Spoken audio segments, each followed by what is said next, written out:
Olá, começa agora mais um Assunto de Estado. E hoje a gente vai falar aqui no programa sobre logística, segurança pública, reforma tributária, entre outros temas. E para conversar comigo, o nosso convidado de hoje é o senador Beto Martins, do PL de Santa Catarina. Bem-vindo, senador. Eu te agradeço por esse convite, por essa oportunidade. Fiquei muito feliz de saber, Sérgio, que você também é catarinense como eu. Isso mesmo.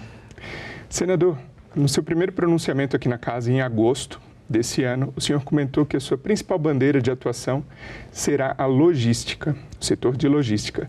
E para iniciar o nosso programa de hoje, a gente traz uma pergunta de uma colega lá da ALESC, Assembleia Legislativa. Vamos colocar na tela. Olá a todos que estão acompanhando o Assunto de Estado. Eu me chamo Giovana Alencar e sou repórter aqui na Assembleia Legislativa de Santa Catarina.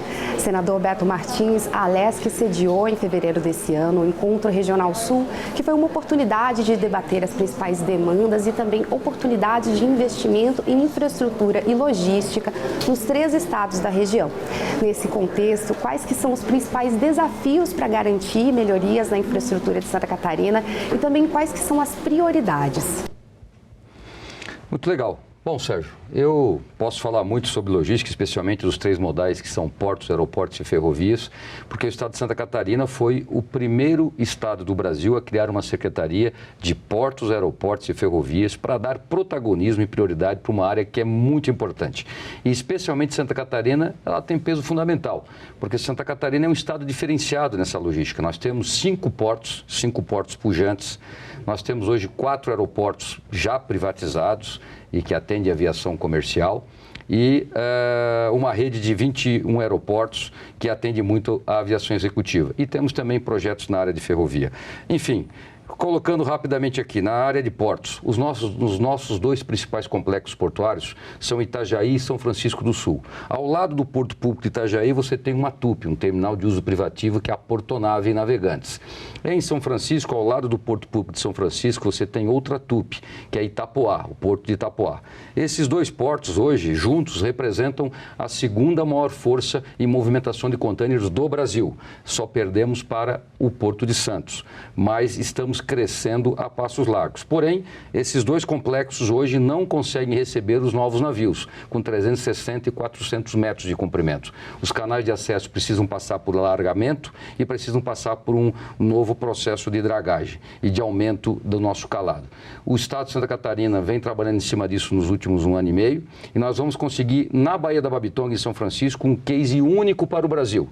Porque se nós ficarmos esperando recursos do orçamento da União, vamos passar mais uma década esperando. Nós sabemos as restrições orçamentárias do Brasil. Nós estamos há 10 anos com esse projeto e ele não saía do lugar. Agora vai sair porque o governador Jorginho nos autorizou a fechar uma PPP com o Porto de Itapoá, e o próprio Porto de Itapoá, que é investimento privado, vai investir na obra, são 300 milhões de reais, e nós vamos devolver isso num prazo muito alongado com as tarifas que cobramos para que esses navios acessem o porto. Enfim, é um modelo único que tenho certeza vai servir de exemplo para todo o Brasil. No campo das ferrovias, estamos fazendo projetos executivos. Tem muitos lugares no Brasil que estão fazendo apenas projetos EVTEAs, né, estudos de viabilidade econômica. Nós estamos fazendo projeto executivo, com trabalho de campo, medindo solo mole, solo duro, enfim, um projeto de engenharia completo, porque nós acreditamos no novo marco regulatório de ferrovias para que ele seja atrativo para o investimento privado e investimento internacional. São 32 milhões de reais investidos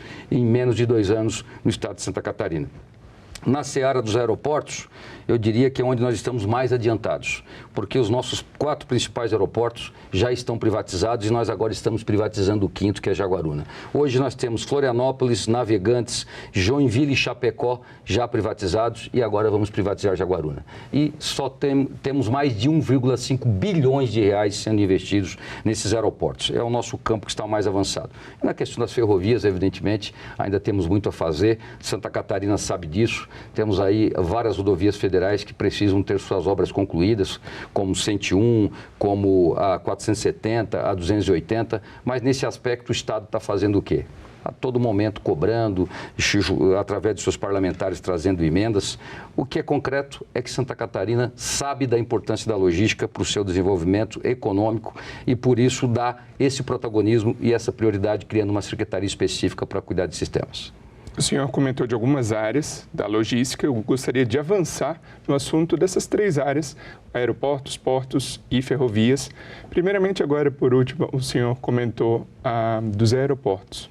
Em setembro, houve o lançamento do edital para a privatização do aeroporto de Jaguaruna, certo? Isso. O que o senhor agora, na condição de senador, antes era secretário de Estado dessa área, agora, como senador, quais as ações que o senhor pretende adotar aqui no Senado Federal para contribuir com o crescimento desse setor aeroportuário? O Senado da República nos dá uma amplitude muito maior para buscar o que nós estamos realmente precisando, do investidor. Eu tenho conversado aqui em Brasília, até porque eu tenho uma relação muito estreita com todas as entidades representativas do setor logístico, e essas entidades representam algumas a área de ferrovia, outras a áreas de portos e algumas a área de aeroportos. Então eu tenho conversado com muita gente, esse projeto está muito maduro. Nós tivemos uma primeira tentativa de concessão do aeroporto que deu deserta na Bolsa de Valores de São Paulo, porque o projeto não estava ainda devidamente maturado. Mas agora nós fizemos já vários roadshows, conversamos com várias empresas interessadas. O governador Jorginho Mello autorizou que nós subíssemos a régua da contrapartida de investimento do Estado. Cerca de 70% dos investimentos em infraestrutura do aeroporto serão patrocinados pelo Estado. O novo concessionário vai entrar com apenas 30%. Ou seja, eu tenho plena convicção que ainda ao final desse ano nós vamos ter na Bolsa de Valores de São Paulo um novo edital de concessão e vamos, se Deus quiser, junto com o governador Jorginho, bater esse martelo e ter o nosso 5º aeroporto privatizado. Porque o sucesso dos outros 4 já servem de exemplo e nos dão a certeza que esse é o caminho certo. O senhor comentou também dos portos e da relevância de Santa Catarina no cenário nacional, da participação econômica dos portos catarinenses. E o senhor comentou também, no início do seu mandato aqui na casa, que é importante pensar em desburocratizar os portos. O governo federal, o Ministério de Portos e Aeroportos, anunciou em junho um investimento de mais de 5 bilhões nessa área e um programa de desburocratização. Queria saber quais as ações que o senhor pretende adotar aqui no Senado Federal para auxiliar a desburocratização desse setor. Veja, eu não desmereço em hipótese alguma tudo que está sendo feito pelo governo federal. Eu tenho uma relação estreita porque estou há 37 anos no setor. Então, eu conheço toda a área técnica da ANTAC, da Secretaria Nacional de Portos, eu trabalho e conheço o valor do trabalho dessas pessoas. Contudo, nós precisamos reconhecer que ainda há muito para avançar. Para hoje, nós conseguimos rodar um processo inteiro de concessão de um terminal num porto público, nós estamos levando ainda 2 a 3 anos. Isso é muito tempo, né? Nós temos que construir maneiras de diminuir esse prazo. Nós somos um país que estamos na alça de mira de grandes investidores internacionais. Só para dar como exemplo Santa Catarina, esses 2 portos privados que eu citei, os principais acionistas são os 3 maiores armadores de container do mundo, a MSC, a Maersk e a Hamburg Süd. E eles investem porque sabem do potencial logístico de Santa Catarina. E Santa Catarina tem um outro dado interessante: dos 62 milhões de toneladas que o Estado movimenta pelos seus portos durante o ano, mais de 55% disso não são cargas que tenham como origem ou destino Santa Catarina. Nós somos um corredor para o Brasil. Então, eu me permito dizer que, apesar de tudo que tem sido feito, desses investimentos anunciados, e a gente também precisa dar uma distância entre o que é anunciado e o que acontece na prática, porque às vezes você começa o ano com um orçamento robusto, mas no decorrer do processo da execução orçamentária, o governo costuma fazer cortes. E, lamentavelmente, o setor de infraestrutura acaba sendo sempre o mais afetado. Eu sei, por exemplo, que o que estava previsto no orçamento do ano passado para a logística portuária, ferroviária e aeroportuária, para esse ano ele está menor, por conta dessas restrições orçamentárias. Enfim, eu digo o seguinte: nós temos que depender menos do Estado e acreditar mais no investimento privado. A mudança nos marcos regulatórios, seja no campo de ferrovias, portos e aeroportos, a melhoria nesses prazos que nós precisamos passar para ter novos arrendamentos, para ter novas concessões serem diminuídas, e isso é possível, eu tenho certeza que nós vamos conseguir fazer o Brasil entrar num topo, né, dos que mais recebem investimentos em logística, porque hoje o problema do Brasil não está na nossa capacidade de gerar produtos para a logística, mas na capacidade da logística seguir a demanda dos produtos. Para a gente fechar essa tríade da questão logística que o senhor comentou no início do programa, a gente preparou uma arte aqui para falar sobre um destaque do modal ferroviário catarinense. Então, senador, quanto ao modal ferroviário, Santa Catarina demonstrou um crescimento de 8,9% no primeiro semestre desse ano, em comparação com 2023. A média nacional foi de 5%, então estamos em destaque nacionalmente. 3,5 milhões de toneladas transportadas, principalmente de soja e carvão. Qual que é a importância desse modal ferroviário para o crescimento econômico catarinense? Ele é vital, mas deixa eu te explicar uma coisa, Sérgio. Nós só conseguimos fazer 3,5 milhões porque nós temos 2 trechos muito curtos de ferrovia hoje sendo utilizados em Santa Catarina. Lá no norte do estado, a soja é a soja que vem pelo tronco sul e chega através de Mafra e São Francisco para o Porto de São Francisco, para fazer a exportação pelo Porto de São Francisco. E o carvão é numa malha ferroviária de 160 quilômetros apenas, que temos no sul de Santa Catarina, que é que traz o carvão de Criciúma para a usina antiga Tractibel em Capivari de Baixo e também transporta um pouco de contêiner para o Porto de Imbituba. 2 trechos pequenos, de 1.300 quilômetros de ferrovia que está sob a concessão da Rumo em Santa Catarina, apenas 300 quilômetros estão sendo utilizados. Os outros 1.000 estão praticamente abandonados. E por que abandonados? Porque a concessão vence em 2027 e o Brasil ainda não tomou a decisão sobre a continuidade dessas concessões ou se haverá uma nova rodada de concessões. Hoje o grande problema nosso em Santa Catarina, nós estamos fazendo agora 2 trechos de ferrovia, 2 projetos de trechos de ferrovia. Um que liga Chapecó a Correia Pinto e aí nos ligaria com o Tronco Sul, e o outro é o que a gente liga o Porto de Navegantes Itajaí ao Porto de São Francisco, também para poder acessar o Tronco Sul e ligar com os outros estados, São Paulo e o centro-oeste do Brasil. Porém, como é que eu vou atrair um investidor? Para esse trecho, por exemplo, de Chapecó a Correia Pinto, de 319 quilômetros, se eu não tenho como dar nenhuma garantia para ele sobre a conectividade com o trecho sul, que está sobre a concessão da Rumo e que é uma obrigação da União e do governo federal. O governo precisa destravar isso, mas destravar de verdade, e não apenas o discurso. Hoje, a Rumo tem deixado claro que não tem interesse em investir em todo o trecho em Santa Catarina, porque tem um modelo de concessão de apenas 30 anos e um modelo que ela está dando prioridade para os outros trechos nacionais. Agora eu acho que é importante falar sobre o meu papel aqui no Senado. Eu pretendo ter uma reunião com o ministro Renan Filho, para poder demonstrar a ele que nós sabemos do potencial de Santa Catarina. Vou usar a ele o exemplo do aeroporto de Florianópolis. Todos diziam que Florianópolis não teria capacidade para sustentar um voo direto para a Europa. Porque nós já tínhamos voo em Porto Alegre, porque já temos voo em São Paulo, porque já tínhamos voo em Curitiba. Pois bem, a TAP, depois de uma grande insistência nossa, através do governador Jorginho, da nossa Secretaria de Turismo e da nossa Secretaria de Portos e Aeroportos, resolveu fazer essa experiência. E foi um sucesso. E mais do que isso, causou uma surpresa muito positiva, porque em 30 dias a TAP vendeu 20 mil passagens. Os 3 voos semanais hoje da TAP, que liga Florianópolis diretamente com Lisboa, já estão lotados até fevereiro do ano que vem. E eu tenho convicção que Santa Catarina, por ser um estado altamente industrializado, por ser um estado altamente empreendedor, se nós tivéssemos hoje ferrovia cortando as nossas principais regiões econômicas do estado, nós tenho absoluta convicção, seríamos um case também de sucesso no sistema ferroviário. Mas hoje nós estamos dependentes dessa decisão do Tronco Sul, que depende da União, e desse processo de renovação de concessão com a Rumo. Se não for exigido do novo concessionário que ele faça a recapacitação de todo o trecho, Santa Catarina ficará condenada, infelizmente, ao seu desenvolvimento ferroviário, o que seria muito triste para a logística de Santa Catarina. E com isso, com essa dificuldade, o transporte de cargas acaba caindo mais nas rodovias. Então, estando dependente mais de rodovias em detrimento de ferrovias, tem um fato que houve em abril deste ano, que foi a queda de barreiras do Morro dos Cavalos, na região de Palhoça, na Grande Florianópolis. A estrada ficou fechada por mais de 48 horas, Qual que é a solução para esse trecho do Morro dos Cavalos, senador? Essa, para mim, é a solução mais simples, porque, em verdade, Sérgio, lá em Santa Catarina, boa parte dos trechos da BR-101 já foram concessionadas a empresas privadas. A questão é como foram concessionadas. Há um erro de avaliação em relação ao Morro dos Cavalos.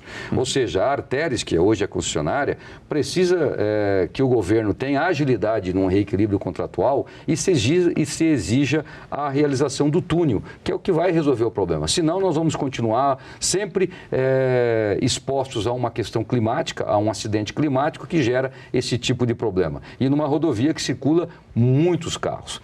Vou te dar um outro exemplo. Nós temos hoje uma capacidade de expansão portuária ainda muito grande. Só na Baía da Babitonga nós temos 5 projetos de novos portos. Mas como que eu vou expandir? Hoje a Baía da Babitonga movimenta o Porto Público de São Francisco 17 milhões de toneladas. Cada novo porto desse, nós estamos falando de mais 8, de mais 10 milhões de toneladas. Nós temos um mar infinito. Nós temos uma capacidade marítima de atendimento. Porém, essa carga vai acabar num gargalo, que é o gargalo rodoviário. Se nós não resolvermos a questão ferroviária, se nós não ampliarmos o leque de obras rodoviárias, nós ficaremos condenados ao futuro de não poder crescer em função dessa falta de visão. Portanto, ferrovias, o novo marco regulatório de 2021 é muito bom. Ele aumenta para 90 anos o prazo de concessão e assim ele estabelece de forma definitiva a viabilidade para o investimento privado. Mas nós precisamos de uma ação do Estado mais efetiva e nós precisamos mais de diálogo entre Santa Catarina e a União para resolver essa situação do nosso Estado. Nesse curto período, enquanto senador aqui na Casa, o senhor já é autor de um projeto de lei que versa sobre a obrigação das instituições de ensino, da rede básica de ensino, de implementarem treinamentos para se prevenirem a ataques violentos nas escolas. Eu gostaria que o senhor comentasse mais sobre a importância desse projeto de lei, que eu imagino que tenha sido motivado pela tragédia vivida no município de Blumenau, no seu estado, no nosso estado. É isso, Sérgio. Foi uma tragédia que certamente comoveu a todos, não apenas em Santa Catarina e no Brasil. E talvez, em algum momento, os catarinenses possam ter pensado que, por sermos um estado mais avançado economicamente, por sermos um estado de uma melhor distribuição de renda, nós não estivéssemos tão suscetíveis a isso. Mas nós estamos, porque a psicopatia, ela não escolhe classe social, ela não escolhe circunstâncias e não escolhe locais. E aconteceu. O governador Jorginho Melo teve uma reação muito rápida ao colocar um policial na porta de cada escola pública de Santa Catarina. Isso, sem dúvida alguma, foi um ato da parte dele louvável, mas nós entendemos, ouvindo as pessoas do setor, que isso não é suficiente. Nós precisamos trabalhar a cultura de paz dentro das escolas. Nós precisamos de treinamentos, simulados, conferências, palestras com os funcionários, com os professores e com as crianças, para que elas estejam preparadas para esse momento se ele acontecer. Nós temos o histórico disso nos Estados Unidos, nós temos o histórico disso em países de primeiro mundo no continente europeu, que esse tipo de ação pode resultar, sem sombra de dúvida, numa diminuição dos impactos desses ataques violentos. Então, eu estou muito feliz de te dizer que já aprovamos na Comissão de Segurança Pública, vai agora para a Comissão de Educação. Eu acredito que no máximo em mais 30 dias nós podemos aprovar isso. Esse projeto é de ordem terminativa, ele não precisa ir para plenário. Portanto, ainda esse ano nós vamos remeter à Câmara Federal. E é possível até que ainda este ano a Câmara possa homologar isso e a gente possa ter essa lei valendo já a partir do ano que vem. Obrigando não apenas as escolas públicas, mas também as escolas privadas a construir essa cultura de paz dentro das escolas. E haverá algum tipo de oferta de treinamento por parte do governo ou ficará a cargo das escolas terem esse custo, esse investimento, as escolas privadas? Eu penso que cada estado, né, tem a sua própria natureza para lidar com esse tipo de situação. Em Santa Catarina, nós temos um trabalho muito valoroso feito pelo Corpo de Bombeiros, feito pela Polícia Militar. Eu tenho certeza que muitos desses treinamentos não terão grandes custos para as escolas, especialmente para as públicas, porque o próprio estado vai absorver essa demanda e esse custo se necessário. As escolas privadas, esse custo não é substancial. Fazer treinamento, fazer simulado, fazer palestras, fazer conferências, não é um custo que se possa dizer que vai inviabilizar o processo ou que vai gerar um aumento das mensalidades. Mas ele é fundamental, porque trata de segurança, nós estamos falando de criança. Nós estamos falando de ensino, exatamente de ensino de adultos, estamos falando de criança. Então, eu acredito que esse investimento é importante, é necessário e não terá um peso substancial que possa tornar difícil. E é importante também dizer que a lei prevê multa para aquelas escolas que não realizarem esse investimento, que eu reputo como muito importante. Na época da tragédia no ano passado, acabou assustando várias famílias, vários pais, que até ficaram sem levar suas crianças, seus filhos para a escola, com medo de novos ataques. Aí eu pergunto ao senhor, esse treinamento envolve a participação da comunidade, das famílias, há previsão para essa participação familiar? Obrigado, Sérgio. Você contribui muito para a discussão, sem sombra de dúvidas. Nós estamos querendo criar uma cultura de paz na comunidade escolar. E também dar um pouco mais de tranquilidade para este pai. Saber que está havendo esse treinamento, saber que a escola está preparada para isso. Se isso acontece num ambiente como o que aconteceu em Blumenau, onde você tem uma sociedade com baixíssimo índice de insegurança, você imagina se reportarmos isso para o Brasil. Em regiões onde tem um número muito alto de violência, onde os índices de segurança não são tão bons como são em Santa Catarina. Portanto, eu tenho certeza absoluta que isso vai ter, sim, o respaldo da sociedade, especialmente dos pais e mães que todos os dias mandam seus filhos pequenos para a escola e ficam sempre à mercê dessa preocupação com a segurança. Em um pronunciamento recente aqui na casa, o senhor criticou o texto da reforma tributária. E o senhor falou que ela pode provocar, da maneira como se encontra, desinvestimento na economia nacional. Quais os possíveis impactos para Santa Catarina? Vamos falar, assim, de alguns pontos específicos por conta do tempo. Vou te dar, por exemplo, o setor imobiliário. Nós estamos falando, o setor de serviços está sendo muito penalizado por essa reforma. Eu não estou vendo tanta reclamação no setor industrial. Mas o Brasil não é um país altamente industrializado. O Brasil, mais de 70% da cadeia econômica vem do setor de serviços. Então, vou dar um exemplo, setor imobiliário. Há uma perspectiva de aumento da carga tributária de até 20% para o locador. Quem vai ficar com esse custo é o locador? Não. Ele vai repassar para o locatário. Ele vai repassar para aquele cidadão que não pode ter casa própria e que tem que pagar aluguel. Isso vai gerar corrente inflacionária. Aonde que eu falo de desinvestimento? Porque isso vai atingir também a construção civil. Um investidor hoje de imóvel, ele calcula quanto que vai ser a taxa de retorno dele. Se a carga tributária for muito alta, ele vai deixar de investir no setor imobiliário. Ele vai preferir colocar o dinheiro dele em fundos de investimento. Isso gera um desaquecimento da economia, da construção civil e, consequentemente, um desinvestimento no país. O setor logístico. Eu disse outro dia para a senadora Tereza Cristina, que ela representa o agro aqui no Senado. Quem vai ser penalizado é o agro, porque o setor logístico, hoje eu ainda tive com o Bernardo Api, né, o doutor Bernardo Api, aparentemente ele foi sensível à situação, porque nós temos uma coisa hoje chamada exportação de serviço, que é isenta de imposto, de PIS e CONFINS. Pela redação que nós temos hoje, esse serviço passará a ser tributado. É mais 26% de imposto. Quem vai pagar isso? É o exportador. Ou seja, isso é contrário à ideia central dessa reforma tributária, que era para simplificar, que era para otimizar e impulsionar ainda mais as exportações brasileiras. Há de se ter muito cuidado. Essa reforma está passando de forma muito rápida pelas casas e não está se observando riscos muito grandes para a cadeia econômica do país, especialmente no desinvestimento naquilo que é relacionado ao setor de serviços. E considerando esses riscos, o senhor já pensou em possíveis soluções e apresentou algumas emendas. Gostaria que o senhor comentasse as principais. Eu apresentei 28 emendas. Quero dizer a você que tem 1.300 emendas apresentadas à reforma tributária aqui no Senado.